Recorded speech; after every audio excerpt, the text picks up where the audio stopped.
अगर आपने अभी तक सभी पार्ट नहीं देखे हैं तो आपको मेरे YouTube चैनल पर सारे पार्ट मिल जाएंगे। पहले जाकर उन्हें जरूर देखिए, फिर इस पार्ट को आगे देखें ताकि आपको पूरी कहानी अच्छे से समझ आए। उसी समय इंद्रा ने ब्लैक ज़ेत्सु की योजना के अनुसार कार्रवाई की। इस समय नारुतो, ससुके और अन्य लोग इन्फिनिट त्सुकुयोमी का मुकाबला करने के तरीकों पर चर्चा कर रहे थे। नारुतो द्वारा दी गई जानकारी के अनुसार एडो टेंसी द्वारा पुनर्जन्मित लोग इन्फिनिट त्सुकुयोमी से अजेय थे। इसलिए टोबुरामा ने एक साहसिक विचार प्रस्तुत किया। उसने सुझाव दिया कि सभी शिनोबी अपनी जान खुद दें और फिर व्हाइट ज़ेत्सु को एडो टेंसी के लिए वाहक बनाएं, ताकि सभी के पास प्राकृतिक रूप से इन्फिनिट त्सुकुयोमी के प्रति अजेय शरीर हो और आने वाले युद्ध के लिए अधिक उपयुक्त भी हो। यह सुनकर सभी चुपचाप टोबुरामा की ओर देखने लगे। सस्के ने टिप्पणी की कि टोबुरामा वास्तव में जन्मजात दुष्ट होकागे हैं। टोबुरामा ने कहा कि ऐसे मत देखो, वह केवल माहौल को सहज बनाने की कोशिश कर रहा था। अचानक सभी के सामने एक काला स्पेस टाइम भंवर प्रकट हुआ। अबिटो इसमें से बाहर निकला, बेहोश मदारा को सहारा देते हुए। सभी उसकी स्थिति जांचने के लिए आगे बढ़े। अबिटो मदारा के छाती पर लगी चोट को देखकर खुद को दोषी मानने लगा। कहता है कि मदारा ने उसे बचाने के लिए गंभीर रूप से घायल हो गया। इस समय मदारा की छाती पर हशिरामा का चेहरा पहले ही गायब हो चुका था। नारुतो मदारा के शरीर में किसी बदलाव को महसूस कर सकता था। उसने झुककर अपने हाथ, जो यांग पावर से भरा था, मदारा की छाती पर रखा और उस शक्ति का उपयोग करके मदारा के हृदय की चोट को ठीक किया। तभी नारुतो का बायां रिनिगेन अचानक असहज रूप से धड़कने लगा, जबकि हशिरामा उत्साह पूर्वक मदारा का नाम पुकार रहा था। इस समय बेहोश मदारा जाग उठा। हशिरामा की कोशिकाओं और नारुतो की युवा शक्ति के सम्मिलन से मदारा का रिनिगन अब 6 टोमो रिनिगन में विकसित हो गया। जो आंख पहले नारुतो के शरीर में थी वह भी उसी समय विकसित हुई। मदारा खड़ा हुआ, अपने शरीर में अद्भुत बदलाव महसूस करते हुए। उसे लगा कि अब वह न तो उचिहा मदारा है और न ही सेंजू हशिरामा, बल्कि एक नामहीन अराश्य है। मदारा मदद और भावनाओं के बीच हशिरामा को धकेल दिया, जो उसे गले लगा रहा था। कहता है कि शांत हो जाओ, वह इतनी आसानी से हार नहीं मानेंगे। उपस्थित सभी लोग उस दृश्य को देखकर मुस्कुराए और तनावपूर्ण माहौल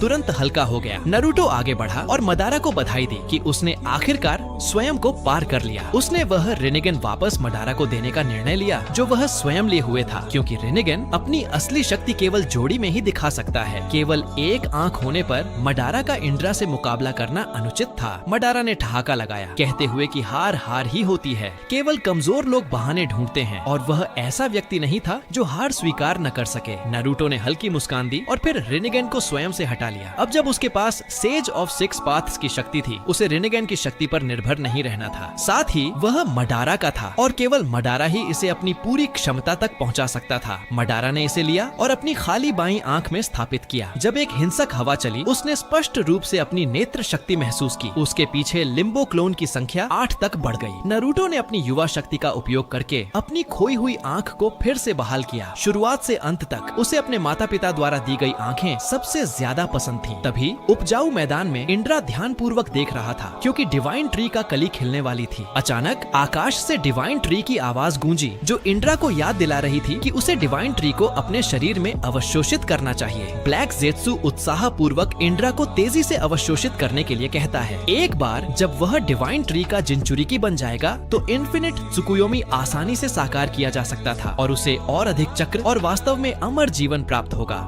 यह सुनकर इंद्रा ने एक पल के लिए विचार किया, फिर कूदकर अपने हाथ को डिवाइन ट्री पर रखा। कुछ ही क्षणों में डिवाइन ट्री तरल हो गया और उसके शरीर में समा गया, जिससे उसे अपने शरीर में अद्भुत बदलाव महसूस हुए। इंद्रा ने डिवाइन ट्री की शक्ति को सराहा। टेंटेल्स की तुलना में यह पूरी तरह नया आयाम था। ब्लैक ज़ेत्सु के चेहरे पर भावना आई। वे आखिरकार उस चरण तक पहुंच गए थे। अपने उत्साह को दबाते हुए उसने धीमी आवाज में कहा, जब रिनिगन का धारक चांद के पास पहुंचता है तो माथे पर चांद की आंख जागृत हो जाएगी। इंद्रा सीधे आकाश में उठा, उस ऊंचाई पर रुक गया जहां पूर्ण चांद उसकी दृष्टि में भर गया। जैसे ही उसके माथे पर रक्त लाल नायोटोमो रिनिगन खुला, इन्फिनिट त्सुकुयोमी आधिकारिक रूप से सक्रिय हो गया। एक चकाचौंध सफेद प्रकाश पृथ्वी के हर कोने को ढकने लगा। इस समय कोई भी जिस पर प्रकाश पड़ा उसकी आंखें 6 टोमो रिनिगन में बदल गईं, जो जिंजुत्सु में फंसने का संकेत था। इस समय अमिगेक्यूरे में नारुतो ने पहले ही कुरामा का चक्र सभी उपस्थित शिनोबी में वितरित कर दिया था। फिर मदारा, सास्के और अबिटो की नेत्र शक्ति के कनेक्शनों की मदद से हर शिनोबी ने अमूर्तता की स्थिति बनाए रखी। मूल रूप से अबिटो की अमूर्तता की सीमा 10 मिनट थी, लेकिन अब नारुतो के 9 टेल्स क्लोक और सस्के और मदारा की नेत्र शक्ति के साथ यह अवधि इन्फिनिट त्सुकुयोमी का सामना करने के लिए पर्याप्त थी। जल्द ही चांद रात की आंख से सफेद प्रकाश धीरे धीरे फीका पड़ने लगा। पृथ्वी पर बाकी सभी पहले ही इन्फिनिट त्सुकुयोमी में फंस चुके थे। इसे देखकर ब्लैक ज़ेत्सु ने कहा, अब केवल उन्हें पेड़ पर टांगने का काम बाकी है। इंद्रा ने रमसील बनाया और वर्ल्ड ऑफ ट्रीज बर्थ डाला। डिवाइन ट्री फिर से पृथ्वी पर उतर गया। इसकी जड़ें हर कोने में फैल गईं और जिनजुत्सु में फंसे सभी को अपनी शाखाओं पर टांग दिया। इस प्रकार इन्फिनिट त्सुकुयोमी अंततः पूरा हुआ। इंद्रा ने राहत की सांस ली और धीरे धीरे जमीन पर उतरा। ब्लैक ज़ेत्सु ने इंद्रा की उपलब्धि की प्रशंसा की, जबकि धीरे धीरे उसके पीछे बढ़ा। जैसे ही वह पास आया, उसने अचानक इंद्रा की पीठ की ओर हाथ बढ़ाया, लेकिन अप्रत्याशित रूप से इंद्रा पहले मुड़ गया और ब्लैक ज़ेत्सु की बाह पकड़ ली। ब्लैक ज़ेत्सु ने आश्चर्य में चिल्लाया, यह असंभव है। इंद्रा ने ठंडे मुस्कान के साथ उत्तर दिया, मैंने आखिरकार इंतजार किया जब तक तुम खुद को रोक न सको। ब्लैक ज़ेत्सु अविश्वास में पूछा कि इंद्रा को कब पता चला। इंद्रा ने शांत होकर उत्तर दिया, जब कोई तुम्हारी बिना शर्त मदद करता है तो उसके पीछे जरूर कोई बड़ी योजना होती है, इसलिए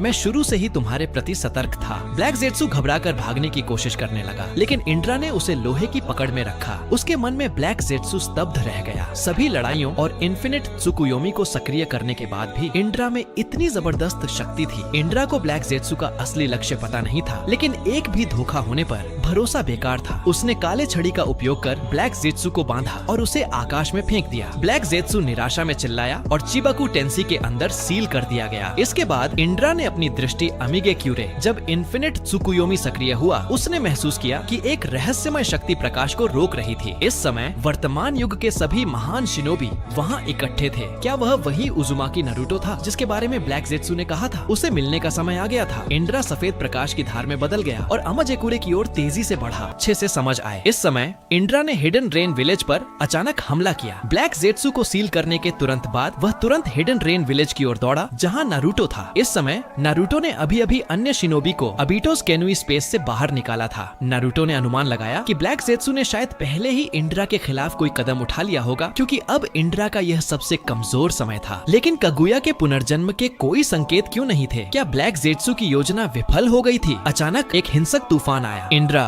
गॉड ट्री के जिनशिरोकी सभी के सामने अत्यधिक उपस्थिति के साथ प्रकट हुआ। उसकी ठंडी नजरें भीड़ पर पड़ी और हर संबद्ध शिनोबी उसकी दृष्टि से कांप उठा। कुछ शिनोबी तो उसी जगह बेहोश हो गए। ऐसा लग रहा था कि 1000 साल के योजना बनाने वाले ब्लैक ज़ेत्सु ने आखिरकार अपने प्रतिद्वंद्वी से सामना किया। सस्के यह देखकर आश्चर्यचकित था कि नारुतो कितना शांत है। उसने नारुतो को याद दिलाया कि ब्लैक ज़ेत्सु के सील होने का मतलब था कि उन्हें सीधे इंद्रा का सामना करना पड़ेगा, कगुया का नहीं। नारुतो ने सस्के से कहा कि चिंता न करे, उसके पास इसे निपटाने का अपना तरीका है। नारुतो के शब्दों ने सभी को आश्वस्त किया। हर गांव के सबसे मजबूत शिनोबी जो यहाँ इकट्ठे हुए थे युद्ध के लिए उत्साहित थे। मेई टोरुमी ने अपने सीने को कसकर पकड़ा। उसने सोचा था कि हशिरामा और मदारा ही शिनोबी दुनिया की शक्ति की सीमा थे, लेकिन नारुतो का उदय उसकी दृष्टि बदल गया। हालांकि यह दुश्मन किसी भी पिछले विरोधी से पूरी तरह अलग था। केवल खड़े होने से ही यह स्पष्ट था कि वह नारुतो से भी मजबूत था, किसी से भी ज्यादा। भीड़ को स्कैन करने के बाद इंद्रा ने टिप्पणी की, तो यह 1000 साल बाद शिनोबी की शीर्ष शक्ति है। उनकी ताकत वास्तव में इतनी कमजोर है। फिर उसने अपनी नजर नारुतो पर केंद्रित की, अजुरा के चक्र को नापसंद करते हुए। तुम नारुतो उजुमाकी ही हो। नारुतो ने जबरदस्ती उत्तर दिया, तुम क्या चाहते हो? इंद्रा ने नारुतो से कहा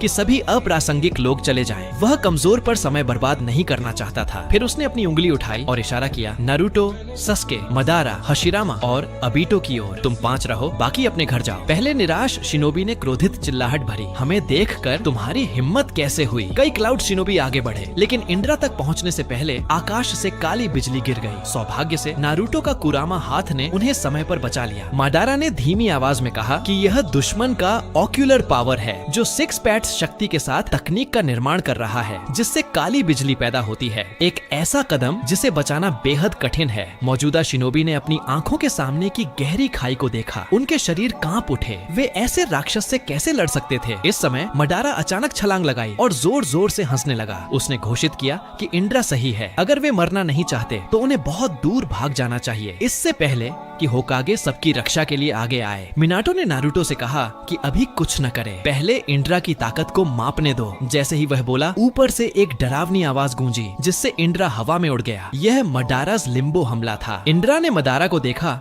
और मजाक उड़ाया। क्या तुम वही नहीं हो जिसे मैंने पहले हराया था? मडारा का रेनेगन अब 6 टोमों के साथ चमक उठा। उसने आत्मविश्वास के साथ घोषित किया कि वह अब पहले जैसा नहीं रहा। इंड्रा ने भी नोट किया, पिछली बार की तुलना में मडारास लिम्बो क्लोन्स 1 से बढ़कर 8 हो गए थे। सबसे महत्वपूर्ण बात, मडारा के शरीर पर घृणित हशीरामा चेहरा अब गायब था। यह सुनकर मडारा की भौहें गहरी हो गईं। उसने इंड्रा को चेतावनी दी कि वह ऐसी बातें न कहे जो नहीं कहनी चाहिए। इंड्रा ने पराजित विरोधी की धमकियों पर ध्यान नहीं दिया। उसकी हाथ में काला truth seeking ball lightning spear बन गया। इंड्रास शरीर बिजली में बदल गया और तुरंत मडारा के सामने प्रकट हुआ। उसकी गति सभी की उम्मीदों से अधिक थी। पलक झपकते ही truth seeking ball lightning spear ने मडारा के हृदय को भेद दिया। मडारा का चाकड़ा तुरंत गिर गया, लेकिन जो मडारा मरना चाहिए था वह अचानक इंड्रा के पीछे सुरक्षित दिखाई दिया। केवल एक लिम्बो क्लोन कम था। इंड्रा आश्चर्यचकित था। क्या यह हो सकता है कि उसकी ऑक्यूलर पावर विकसित होने के बाद ये शैडोज डिकॉयज के रूप में कार्य कर सकते हैं? यह वह नई क्षमता थी जो मडारा ने 6th टोमो रेनेगन के जागने के बाद प्राप्त की थी। न केवल लिम्बो क्लोन्स की संख्या बढ़ गई थी, उन्हें अब नियमित रूप से अपने शरीर में लौटने की आवश्यकता नहीं थी। जैसे ही कास्टर को घातक आध्यात्मिक चोट मिलती है,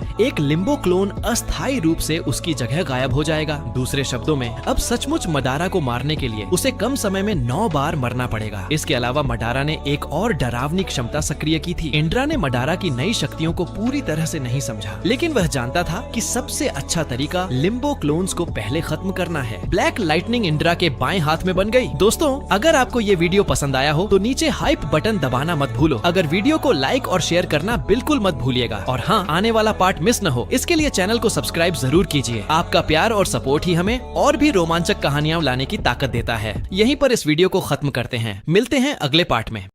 Everybody knows that I'm breaking down. Everybody knows I ain't faking now. Everybody knows my heart's faking now. Yeah, she hates me now, I made mistakes but now I don't ever wanna be alone. I don't really ever feel at home. On my own, in the zone, that's the only way I know. Feeling low, about to blow back up. Here I won't ever let the doubt creep in. Gotta pop a couple more aspirin. I don't think I'll ever let you in. Easier to break it off best friends. I don't really understand myself. I don't really understand, need help. I don't wanna be left on the shelf. Couldn't even hear me if I